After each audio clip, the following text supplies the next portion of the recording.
आपके अवचेतन मन की शक्ति। इस सीरीज के आज के वीडियो में बात करेंगे कि सफलता की कौन सी 3 स्टेप्स हैं जिनको एक एक करके पूरा करने पर आप सफल हो जाएंगे।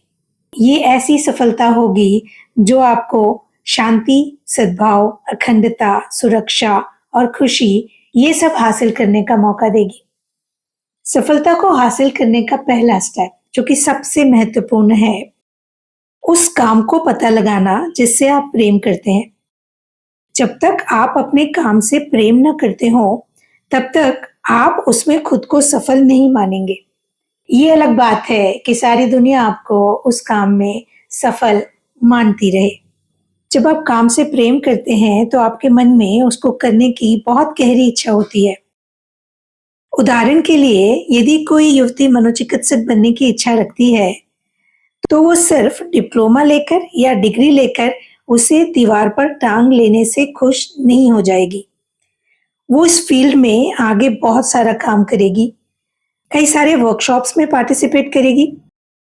इससे संबंधित जो भी नई इंफॉर्मेशन उससे मिलेगी उसका अध्ययन करती रहेगी। वो दूसरे अलग अलग क्लिनिक में जाएगी और नए वैज्ञानिक जर्नल का अध्ययन करेगी। वो इंसान की परेशानियों को कम करने के लिए नए नए तरीकों के बारे में जानना सतत जारी रखेगी, क्योंकि उसकी प्राथमिकता हमेशा ये होगी कि वो अपने पास आने वाले लोगों को कैसे और स्वस्थ और खुश बना सकती है। अब सवाल ये है कि उन लोगों का क्या होगा जिन्हें ये पता ही नहीं है कि वो किस चीज से प्रेम करते हैं या कौन सा ऐसा काम है जो उनके लिए सही है या वो क्या करना चाहते हैं। यदि आप भी ऐसी स्थिति में हैं जिसे ये पता ही नहीं है कि मैं कौन सा फील्ड चुनूं, कौन सा करियर चुनूं और कौन सा ऐसा काम है जो मेरे लिए सही है, तब अपने अवचेतन से इस संबंधित मार्गदर्शन लेने के लिए इस प्रार्थना को बार बार दोहराएं। मेरे अवचेतन मन की असीमित बुद्धि जीवन में मेरी सच्ची जगह मेरे सामने प्रकट कर रही है। इस प्रार्थना को धीरे धीरे सकारात्मक तरीके से और प्रेम से अपने चेतन मन में दोहराएं। जब आप आस्था और विश्वास से जुटे रहेंगे तो आपको भावना, संकेत, किसी निश्चित दिशा में कही गई कोई बात या किसी और तरीके से जवाब मिल जाएगा।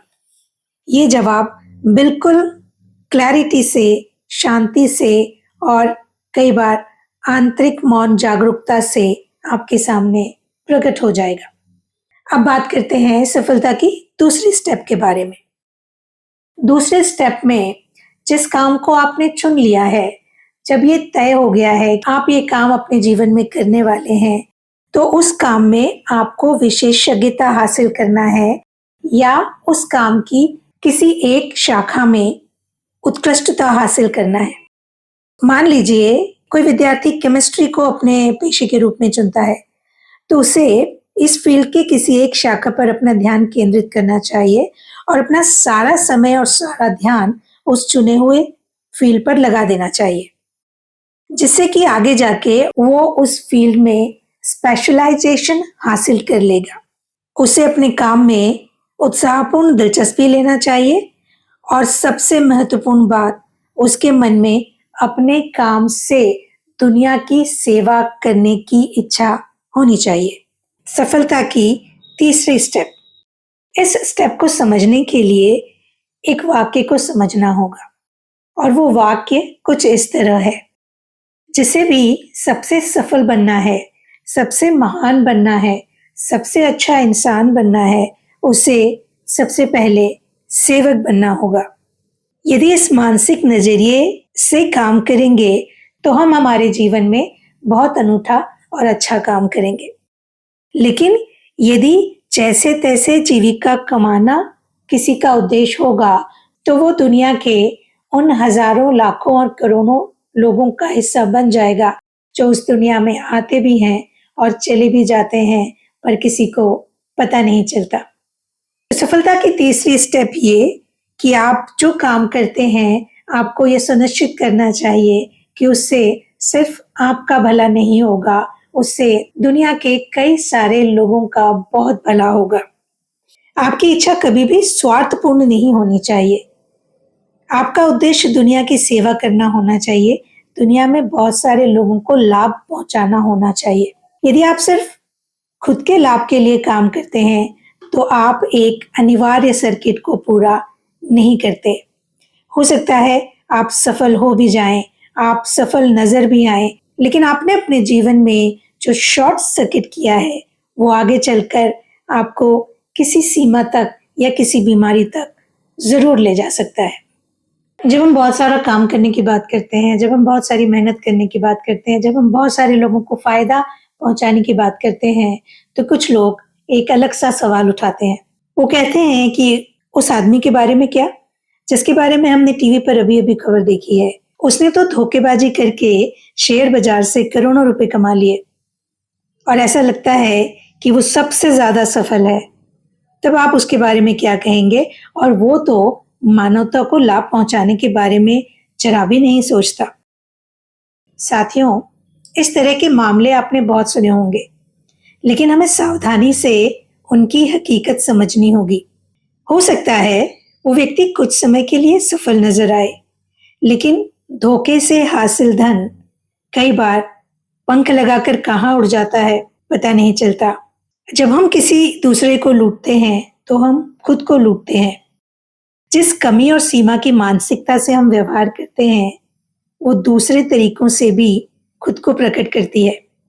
जैसे हमारे शरीर में आने वाली परेशानियां, हमारे पारिवारिक जीवन में आने वाली परेशानियां, हमारे बहुत प्रिय संबंधों में आने वाली कटुता।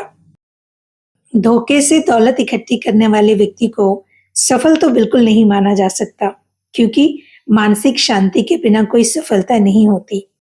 ऐसे धन का क्या फायदा यदि कोई रात को सो न सके, उसे कोई बड़ी बीमारी हो जाए, उसके अंदर अपराध बोध हो, क्योंकि लोगों को दिखाने के लिए सूट बूट पहनकर और मुस्कान के साथ वो दुनिया में जरूर दिखता होगा, लेकिन उसके अंदर जो निगेटिव इमोशंस इकट्ठा हो रहे होंगे वो नुकसान जरूर करेंगे, क्योंकि उसे अपने मन में ये पता होता है कि जो मैंने किया है वो गलत है। समझने वाली बात सिर्फ इतनी सी है कि सही काम करने का कोई गलत तरीका नहीं होता और गलत काम करने का कोई सही तरीका नहीं होता। दो ही बातें हम समझते हैं कि हमारा काम सही है या गलत है। सही है तो इसका सीधा सा मतलब है कि इस काम से आपके चरित्र को और आपके स्वाभिमान को कोई नुकसान नहीं होता, आपके परिवार को कोई नुकसान नहीं होता, आपके समाज को कोई नुकसान नहीं होता और ये पर्यावरण जिसका आप हिस्सा हैं उसको कोई नुकसान नहीं होता।